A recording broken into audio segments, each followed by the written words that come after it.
Hello what is up guys, welcome back to just boy explanations another video. তো কেমন আছেন সবাই? আশা করি সবাই খুব ভালো আছেন। আজকে আবারও আমরা নিয়ে চলে এসেছি সোলো লেভেলিং এর এপিসোড নাম্বার 7। ভিডিওটি শুরু করার পূর্বে চ্যানেলে যদি নতুন হয়ে থাকেন তো অবশ্যই সাবস্ক্রাইব করবেন এবং ভিডিওটি ভালো লাগলে অবশ্যই একটা লাইক এবং অন্য কি এনিমে আনা যায় তা অবশ্যই কমেন্ট করে জানিয়ে দিবেন। তো চলুন কথা না বাড়িয়ে ভিডিওটি শুরু করা যাক। গত এপিসোডে আমরা দেখেছিলাম জিনহুই অর্ক মনস্টারের লিডারকে পরাজিত করে বাইরে চলে যায় এবং তারপরে ইউ এর সাথে একটা ক্যাফেতে দেখা করে এবং একদম শেষের দিকে আমাদের একটা নতুন লোককে দেখানো হয় এবং এপিসোড 7 এর শুরু হয় ওই জায়গা থেকে। এপিসোড 7 এর শুরুতে আমরা একটা জায়গায় অনেক লোকজনকে দেখতে পাই এবং তার একটু পর সেখানে হোয়াইট টাইগার গিল্ডের বাইক ইউনহু এবং হান্টার্স গিল্ডের চুই জুংইনের এন্ট্রি হয়। ওদেরকে দেখে সব লোকজনরা তাদের কাছে চলে আসে এবং ওদেরকে প্রশ্ন করতে থাকে যে তোমরা কি মিন সাংলিকে রিক্রুট করার জন্য এখানে এসেছো। বাইক ইউনহু তখন ওদেরকে বলে যে এই মিন সাংলিটা আবার কে। তখন চুই জুংইন ওই লোকজনকে উত্তর দেয় যে মিন সাংলি অলরেডি রিপার গিল্ডের জন্য রিক্রুট হয়ে গিয়েছে। চুই জুংইনের এই উত্তর শুনে সব লোকজনরা এখান থেকে চলে যাওয়া শুরু করে। লোকজন চলে যাওয়ার পর আমরা বাইক ইউনহু এবং চুই জুংইনকে কথা বলতে শুনি। তখন তারা কথা বলতে বলতে ওই জায়গা থেকে চলে যায় এবং তাদের কথা একসময় ঝগড়ায় পরিণত হয় এবং ওদের কথার মাধ্যমে আমরা বুঝতে পারি যে তারা দুইজন থেকে কে জিনহুকে রিক্রুট করবে এইটা নিয়ে তারা ঝগড়া করছিল। তাদের কথা বলার মধ্যে হঠাৎ করে রিপার গিল্ডের একজন মেম্বার না লিডারই ওদের কাছে এসে জিজ্ঞেস করে যে তোমরা তো মিনসাং এর জন্য ঝগড়া করছো না। তখন তারা দুজনই একসাথে ওর উপর চিৎকার করে ওঠে এবং সে এই জায়গা থেকে চলে যায়। তারপর আমাদের জিনহুকে পেছনে দেখানো হয় এবং তখনই সিনটা চেঞ্জ করে আমাদের জিনহার স্কুলে নেওয়া হয়। তখন আমরা জিনহার স্কুলে মিন সাংলিকে নিয়ে কথা বলতে শুনি এবং তার পরপরই মিন সাংলির দিকে আমাদের সিনটা চেঞ্জ করা হয়। এখানে আমরা দেখতে পাই মিন সাংলিকে একটা কনফারেন্সে আনা হয়েছে এবং মিন সাংলি সেখানে তার নিজের বিষয়ে বর্ণনা দিচ্ছিল। বর্ণনা দেওয়ার সময় অনেকে অনেক রকম তাকে প্রশ্ন করে এবং সে নিজে নিজে গর্ববোধ করতে থাকে যে সে একজন এ র্যাঙ্ক হিসেবে জন্মেছে। তারপরে সে যখন আবার কথা বলা শুরু করবে তখনই জিনহু ভিতরে যেতে চায় কিন্তু গার্ড তাকে আটকে দেয়। তখন মিন সাংলি ওর দিকে তাকিয়ে বলে যে একটা মানুষ এত বোকা কিভাবে হতে পারে। তারপরে আবার আমাদের গার্ডকে দেখানো হয় যে কিনা জিনহুকে যেতে দিচ্ছিল না। তখনই পেছন থেকে চেয়ারম্যান গানহি সেখানে চলে আসে এবং গার্ডকে বলে যে এটা তোমার ডিসিশন না যে সে ভিতরে আসবে কি না। গানহি তখন আরো বলে জিনহু এখানে আমার একজন গেস্ট এবং তখনই সে কনফারেন্সটা ক্যান্সেল করার জন্য বাকি সবাইকে বলে। এটা বলার পর মিন সাংলি চেয়ারম্যানকে পেছন থেকে ডাক দিয়ে অনেক বোঝানোর চেষ্টা করছিল কিন্তু চেয়ারম্যান ওর কথা একটু না শুনে জিনহুকে নিয়ে ভিতরে চলে যায়। তারপরে মিন সাংলি কনফারেন্সকে বলে যে আমার অ্যাসোসিয়েশনে একটু কাজ আছে এবং তখন ভিতরে যেতে চায় কিন্তু ভিতরে যাওয়ার সময় জিনচুল তার সামনে চলে আসে এবং এখন ভিতরে যাওয়া যাবে না সেটা তাকে বলে। মিন সাংলি তখন তাকে অহংকারের সাথে বলে যে আমি কে তুমি তো জানোই এবং আমার একটা কথার মধ্য দিয়ে তোমার জব চলে যেতে পারে। কিন্তু জিনচুল তাকে একদম ডিরেক্ট শরম দিয়ে দেয় যে তুমি কে, আমি তো তোমাকে চিনতে পারছি না। তারপর আমাদের আবার সিনটা চেঞ্জ করা হয় এবং আমাদের চেয়ারম্যান গো গানহি এবং জিনহুকে ভিতরে যাওয়ার দেখানো হয় এবং ওদের ভেতরে যাওয়ার সময় আমরা রাস্তায় বাইক ইউনহু এবং চুই জুংইনকে দেখতে পাই যারা কিনা চেয়ারম্যান গো গানহিকে সেলুট দিচ্ছিল। তারপরে জিনহুর ভিতরে যাওয়ার পর তাকে তার ম্যাজিক বিষয়ে অনেক জিজ্ঞাসা করা হয় যে সে কি বিষয়ে দক্ষ। এটা জিজ্ঞেস করার পর জিনহু তখন তার একটা শ্যাডো সোলজারকে বাইরে আনে কিন্তু এটা দেখার পর চেয়ারম্যান তাকে বলে যে জিনচুল আমাকে এই বিষয়ে অনেক তথ্য দিয়ে দিয়েছে, তো তুমি কিছু লুকানোর চেষ্টা করো না। জিনহু তখন ভাবে যে সে তার পাওয়ারটা তাহলে লুকাতে পারবে না এবং তারপর জিনহু তার অর্ধেক শ্যাডো আর্মিকে বাইরে আনে এবং বাইরে আনার পর বাইক ইউনহু এবং চুই জুংইন তারা বাইরে থেকেই পাওয়ারটা ফিল করে একদম চমকে ওঠে এবং ভিতরে থাকা লোকটা এই পাওয়ার দেখেই অবাক হয়ে যায় এবং জিনহু তখন বলছিল যে আমি আরো 100টা এরকম ম্যাজিশিয়ান সামন করতে পারবো। তারপর আমাদের দেখানো হয় যে জিনহু তার নতুন এস র্যাঙ্ক আইডিটা পেয়ে যায়। তারপর চেয়ারম্যান গু গানহি তাকে এস র্যাঙ্ক হওয়ার জন্য কংগ্রেচুলেট করে এবং তারপর ওকে অনেক কথা বলে এবং ওই কথা বলার মধ্য দিয়েই জিনহু বাইরে চলে আসে এবং বাইরে আসার পর আমরা দেখতে পাই চুই জুংইন এবং বাইক ইউনহু তারা দুইজন ওর জন্য অপেক্ষা করছিল। তখন চুই জুংইন এবং বাইক ইউনহু তারা দুজনই জিনহুকে তাদের গিল্ড মেম্বারকে বাঁচানোর জন্য থ্যাংক ইউ জানায় এবং জিনহু এটা একদম পাত্তা না দিয়ে বাইরে চলে যাওয়ার জন্য তাদেরকে সরি বলে এবং আমি অনেক বিজি এটা বলে চলে যেতে চায়। কিন্তু তখন চুই জুংইন এবং বাইক ইউনহু ওদেরকে ওদিকে না যাওয়ার জন্য বলে কিন্তু জিনহু এটা শুনে কনফিউজ হয়ে যায় যে ওদিকে যাওয়ার জন্য কেন না করছে এবং সে যখন গেটটা খুলে তখন অনেক ক্যামেরা তাকে ফটো তুলতে থাকে। তারপর আমাদের সিনটা নিয়ে আসে জিনহার স্কুলের দিকে। তার স্কুলে আমরা দেখতে পাই সং-ই ওই কনফারেন্সটা দেখছিল এবং জিনহা তার পাশে বসেছিল। তারপর সং-ই জিনহাকে ডাক দিয়ে বলে যে তোমার ভাইকে স্ট্রিমে দেখা যাচ্ছে। জিনহা তখন স্ট্রিমের দিকে তাকাতেই দেখতে পায় যে তার ভাই হচ্ছে এই দেশের 10 নম্বর এস র্যাঙ্ক হান্টার এবং সে নিজেও এটা দেখে একদম অবাক হয়ে যায়। তারপর আমাদের মাইনার টিমকেও দেখানো হয় এবং মাইনার টিমের লিডার এবং তার সাথে লোকটা এটা দেখে অনেক খুশি হয়। কিন্তু তখন আরেকজন যে লোক ছিল যে জিনহোকে দেখে ভয় পেয়েছিল, সে ওর বিরুদ্ধে অনেক কথা বলে এবং সে যখন স্ট্রিমে দেখতে পায় যে জিনহো হচ্ছে 10th এস র্যাঙ্ক হান্টার, সে একদম লাফ দিয়ে ওঠে। তারপর একে একে লি জোহি, চাহি ইন এবং চিউল ওদেরকেও দেখানো হয় যে জিনহো হচ্ছে 10th এস র্যাঙ্ক হান্টার। তারপর আমাদের মিনসান লিকে দেখানো হয় এবং সে দেখতে পায় যে সব লোকেরা জিনহুর দিকে ছুটে যাচ্ছে। সে তখন বলছিল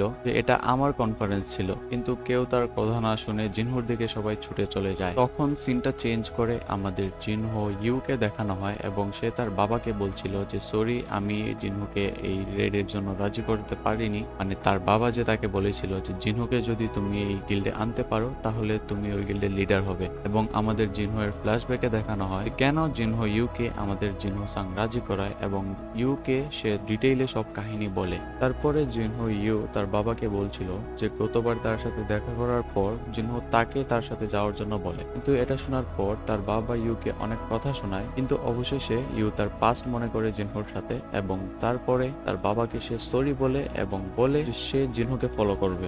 তখন তার বাবা তাকে বলে যে তাহলে ফিউচারে অনেক বিপদ আপদের জন্য রেডি হয়ে যাও। এবং তারপর আবারও আমাদের জিনহোকে দেখানো হয়। তখন আমরা দেখতে পাই যে প্রেসরা জিনহোকে একদম ঘিরে রেখেছে এবং তখন বাইক ইউমি জিনহোকে বলছিল যে চলো আমি তোমাকে বাসায় পৌঁছে দেই, কিন্তু জিনহো তার হাতটা সরিয়ে বলে যে আমি ঠিক আছি এবং তখনই সে ওই জায়গা থেকে অন্য একটা জায়গায় চলে যায়। এটা দেখে চুইজুঙিন একদম অবাক হয়ে যায় এবং সে বাইক ইউনহোকে কিছু জিজ্ঞেস করবে, কিন্তু সে দেখতে পায় যে বাইক ইউনহো নিজেও অনেক শক হয়ে আছে এবং বাইক ইউনহোকে আমরা মনে মনে বলতে শুনি যে ও এত ফাস্ট যে আমার চোখ ওকে ট্র্যাকই করতে পারেনি এবং সে আগের চেয়েও অনেক বেশি পাওয়ারফুল হয়ে গিয়েছে। তারপরে আমরা জিনহোকে গিয়ার শপে দেখতে পাই এবং এখানে আসার পর দোকানের লোকটা তাকে একটা গিয়ার দেখায় এবং সেটা জিনহোর পছন্দও হয়ে যায়। কিন্তু দোকানের লোকটা যখন তার দাম বলে, জিনহো বলে এটাতে কি আমি কিছু ডিসকাউন্ট পেতে পারি। তারপর দোকানের লোকটা জিনহোকে বলে যদি এই গ্লাসটা তুমি ফাটাতে পারো তাহলে এই গ্লাসের ভিতরে যা কিছু আছে সব তোমার। জিনহো তখন এই গ্লাসটা ফাটানোর জন্য রেডি হয়ে যায়, কিন্তু তখন লোকটা তাকে আটকে বলে যে এটা শুধু একটা জোক ছিল। জিনহো তখন ওই লোকটাকে সরি বলে এবং সে বলে যে আমি একটা ড্যাগার্সও কিনতে চাই এখান থেকে। তখন আরেকটা লোককে আমরা পেছন থেকে জিনহোকে ডাক দিতে শুনি এবং জিনহো ওর সাথে চলে যায়। ও যাওয়ার পর ওই আগের লোকটা এখানে গ্লাসে দেখতে পায় যে ওর পাওয়ার গ্যাদার করার পরে গ্লাসটা হালকা ফেটে গিয়েছে এবং সে মনে মনে ভাবে যে জিনহো তো শুধু পাঞ্চ করার জন্য রেডি হয়েছিল, পাঞ্চ তো করেনি, তাহলে কিভাবে ফেটে গেল। তারপর আমরা জিনহোকে ড্যাগার সেকশনে দেখতে পাই এবং তখন লোকটা তাকে একটা ড্যাগার দেখায় এবং তার প্রাইস অনেক বেশি ছিল এবং জিনহো তখন মনে মনে ভাবে যে এটা আমার ভেনম ফ্যাং এর চেয়েও দুর্বল। তারপর সে নিচু হয়ে সিস্টেম থেকে একটা ড্যাগার বের করে এবং তাকে দেখায় যে এটার প্রাইস কত হতে পারে। ওই লোকটা তখন জিনহুকে বলে যে যদি আমি তোমার জায়গায় থাকতাম তাহলে এটা 100 মিলিয়নের চেয়ে কমে বেচতাম না। জিনহু তখন এটা শুনে একদম চমকে যায় এবং সে মনে মনে বলে যে আমি এটা শুধু 3 মিলিয়ন গোল্ড দিয়ে সিস্টেম থেকে কিনেছিলাম। তারপর আমরা সিস্টেমে এটা লেখা দেখতে পাই যে এটা একটা বি র্যাঙ্কের ড্যাগার ছিল। জিনহু তখন ওই লোকটাকে বলে যে আমি তোমার ওয়াশরুম কি ব্যবহার করতে পারি, এবং তখন আমাদের সিনটা চেঞ্জ করে হোয়াইট টাইগার গিল্ডের দিকে নিয়ে আসা হয়। আমরা সেখানে বাইক ইউনহুকে অফিসে বসে থাকতে দেখি। সে তখন জিনহুর বিষয়ে চিন্তা করছিল যে যতই তার দিন যাচ্ছে সে তত বেশি পাওয়ারফুল হচ্ছে। তার রি-অ্যাওয়েকেন হওয়ার পরও তাকে অনেক বেশি পাওয়ারফুল ফিল হচ্ছে আবারও। তারপর সে মনে মনে চিন্তা করতে থাকে যে এমনও কি হান্টার আছে যে দিনের সাথে সাথে আরো বেশি পাওয়ারফুল হতে যায়। তারপর আমাদের সিনটা চেঞ্জ করে জিনহাকে দেখানো হয় যে কিনা জানালার দিকে দেখছিল যে প্রেস কি তার বাসার সামনে এসেছে। সে তখন ওইখানে কোনো লোকজন না দেখতে পেয়ে চিন্তামুক্ত হয়ে যায় এবং ভাবে যে সে শান্তিমতো স্কুলে যেতে পারবে। তখন সেখানে জিনহুর এন্ট্রি হয় এবং জিনহা তখন জিনহুকে গালি দেওয়া শুরু করে যে তোমার এইরকম সিন তৈরি করার কি প্রয়োজন ছিল। তারপর জিনহু তখন জিনহাকে আবার বলে যে সে আরো এক সপ্তাহের জন্য বাইরে কোথাও যাবে। তারপর ওদের ডোরবেল বাজে এবং জিনহু দরজাটা খুলে যখন ভাবছিল যে এখানে অন্য প্রেসের লোকরা এসেছে, তখন সে জিনহো ইউকে দেখতে পায়। জিনহো ইউ তখন জিনহো সাংকে বলে যে আমি এখন থেকে তোমার রাইট হ্যান্ড ম্যান, এবং তখন সে জিনহাকে দেখতে পায় এবং সে জিনহাকে বলে যে তুমি কি জিনহো এর বোন না, এবং তাকেও বলে যে আমি জিনহোর রাইট হ্যান্ড ম্যান। তখন জিনহো সাং একটা বাহানা পেয়ে যায় এবং জিনহাকে বলে যে তার সাথেই আমি 1 সপ্তাহের জন্য বাইরে যাচ্ছি। এটা শুনে ইউ তখন কিছুই বুঝছিল না, কিন্তু জিনহো তখন তার কাঁধে জোরে চেপে ধরে এবং তখন সে বলে যে হ্যাঁ আমি তো ভুলেই গিয়েছিলাম। তারপর আমাদের দেখানো হয় যে ইউ জিনহো এর বেডের সাইডে ঘুমাচ্ছিল এবং জিনহো জিনহার বেডরুমের কাছে আসে এবং তখন সে সেখানে 3টা বডিগার্ড রেখে যায় এবং কোন সোলজার কোন জায়গায় থাকবে এটা সে নির্ধারণ করে দেয়। তারপর আমরা জিনহোকে একটা ছাদে দেখতে পাই এবং সে পেট্রোলের জন্য তার শ্যাডো আর্মিকে শহরের চারদিকে ছড়িয়ে দেয়। তারপর আমাদের নদীর পাড়ে একটু সময়ের জন্য একটা উড়ন্ত পিঁপড়াকে দেখানো হয় এবং তারপরে আবারও সিনটা চেঞ্জ করা হয়। সিনটা চেঞ্জ করার পর আমরা ইউকে জিনহোকে একটা গাড়িতে করে টাওয়ারের কাছে ছেড়ে দিতে দেখি। গাড়ি থেকে নেমে জিনহো সাং ইউকে থ্যাংক ইউ বলে টাওয়ারে যাওয়ার বাহানায় ওই ডানজনের ভেতরে আবার চলে আসে, যেখানে কিনা সে তার মাকে কিওর করার জন্য এলিক্সিয়ার অফ লাইফটা পাবে। তখন জিনহো ওই ডিমন্স ক্যাসেলে যাওয়ার জন্য প্রিপেয়ার হচ্ছিল, কিন্তু তখন সিস্টেম থেকে তার কাছে একটা নোটিফিকেশন আসে এবং সিস্টেম তাকে 2টা টাস্ক দিয়ে দেয়। জিনহো তখন দেখে যে ওই টাস্কটা পূরণ করলে সে 2টা রিওয়ার্ড পাবে। তার মধ্যে একটা ছিল যে সে তার শ্যাডোর সাথে এক্সচেঞ্জ করতে পারবে, মানে তার শ্যাডো যে জায়গায় থাকবে সে ওই শ্যাডোটাকে তার জায়গায় এনে সে ওই শ্যাডোটার জায়গায় যেতে পারবে, এরকম একটা স্কিল। তারপর জিনহো চলে যায় 75th ফ্লোরে এবং আমাদের তখন জিনহো ইউ এর মা এবং বাবাকে দেখানো হয়। ইউ এর মা তখন তার বাবাকে বলছিল যে তুমি অবশ্যই ইউকে অনেক বেশি মিস করছো, কিন্তু তার বাবা তখন তাকে বলে যে ওর মতো একজন ছেলেকে মিস করার কি আছে, এবং এটা বলতে বলতেই সে চোখে হঠাৎ করে ঝাপসা দেখতে থাকে এবং নিচে অজ্ঞান হয়ে পড়ে যায়। তারপর আমাদের আবারও জিনহোকে দেখানো হয় এবং আমরা দেখতে পাই জিনহোর সামনে বিশাল বড় একটা দানব ছিল, কিন্তু জিনহো সেটার সাথে নিজে ফাইট না করে গত এপিসোডে সে যে অর্ক মোস্টার লিডারটাকে শ্যাডো সোলজারে পরিণত করেছিল তাকে টেস্ট করার জন্য ছেড়ে দেয়। তখন আমরা টাস্ক ভার্সেস ওই দানবটার ফাইট দেখতে পাই এবং টাস্ক তার একটা ফায়ার অ্যাটাকেই ওকে একদম চূর্ণ বিচূর্ণ করে দেয় এবং আমরা শুধু ওর পাটা দেখতে পাই। তারপর আবারও আমাদের ইউ এর বাবাকে দেখানো হয় এবং তখন আমরা ওকে একটা হসপিটালের বেডে দেখতে পাই। তখন ইউ এর মা তাকে বলছিল যে ইউ তাকে দেখার জন্য হসপিটালে এসেছিল।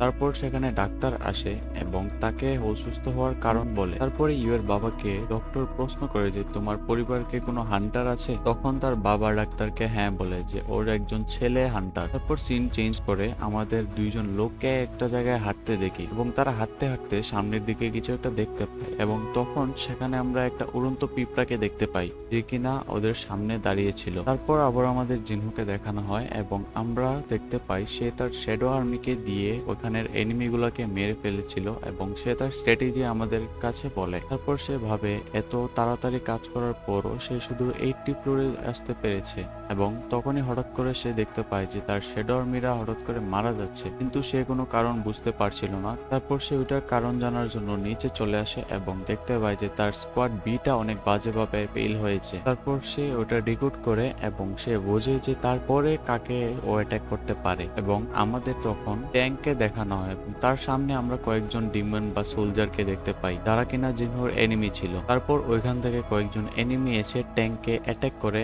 এবং নিমিষেই তাকে পরাজিত করে দেয় এবং আমরা দেখতে পাই জিনহো তার স্টেলথ স্কিল ব্যবহার করে ওইটা দেখছিল এবং ভাবছিল এই কারণেই আমার উইক সোলজাররা এত তাড়াতাড়ি মারা গেছে।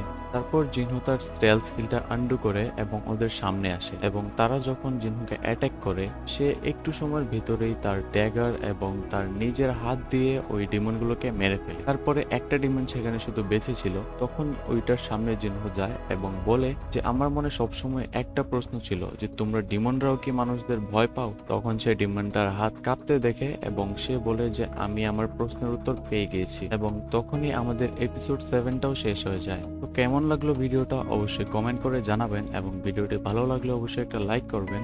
এবং এই সম্পূর্ণ স্টোরিটা দেখে আমরা আজকে এটাই বুঝতে পারি যে এপিসোড 8টা অনেক বেশি ইন্টেন্স হবে। তো এপিসোড 8 দেখার জন্য অবশ্যই আমাদের চ্যানেলটা সাবস্ক্রাইব করবেন এবং এপিসোড 8 কিন্তু 2 দিনের ভেতরেই আপলোড হবে, তো অবশ্যই ভিডিওটা মিস করবেন না। তো দেখা হবে পরের ভিডিওতে, ততক্ষণ পর্যন্ত টেক কেয়ার, বাই বাই।